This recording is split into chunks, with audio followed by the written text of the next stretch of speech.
cha nyuma tulikuwa na changamoto ya maji. Maji yalikuwa yanatoka kwa shida.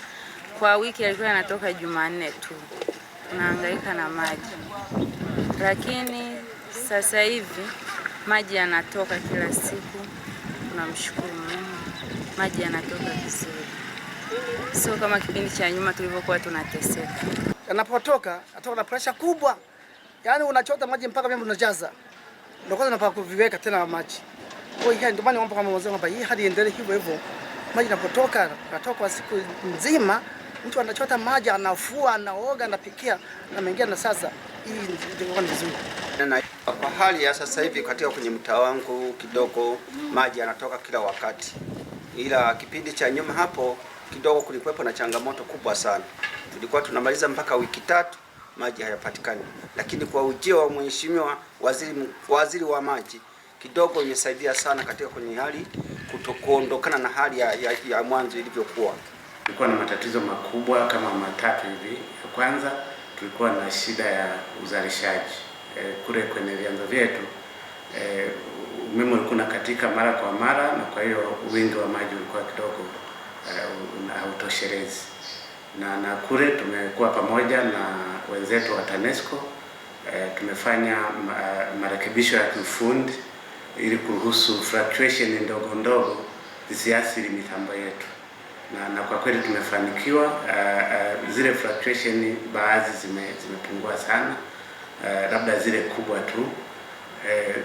Na kwa sababu ya umeme wetu quality yake, kwa hiyo mitambo yetu sasa inatembea muda mrefu, na kwa kweli wingi wa maji sasa maji yanatosheleza. Lakini tatizo lingine ilikuwa sasa ni shughuli za usambazaji ya maji kwenda kwa wananchi. Na kama tunavyojua mji wa Mwanza una milima na mabonde, na maji yetu tukiyatoa kwenye chanzo kule mara nyingi tunayapeleka kwenye matenki ambayo yako milimani, yako sehemu za juu. Na ili watu wapate maji inabidi yale matenki yajae, yawe na maji ya kutosha. Ili maji ya matenki yajae, lazima zile pampu zetu za chini, tuna vituo vikubwa kama 3 hivi.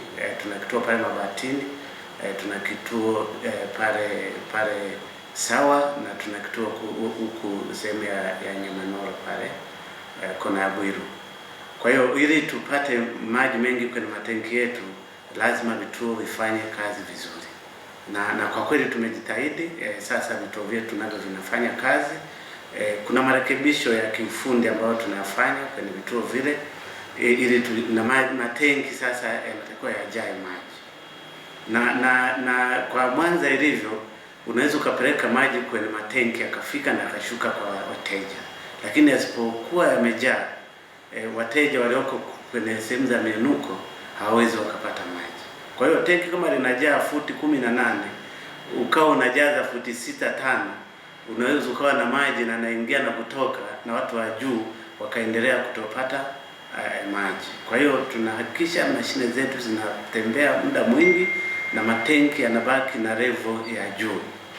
Na kama mnavyojua sasa kulikuwa na shida, mahitaji ya watu bado ni makubwa sana. Kwa hiyo maji yakishuka kwenye matenki yanatumika kwa kasi, na watu wa juu wale unaweza sasa wakaendelea kutokuwa na maji. Kwa hiyo tunajitahidi matenki yetu sasa yanakuwa level nzuri.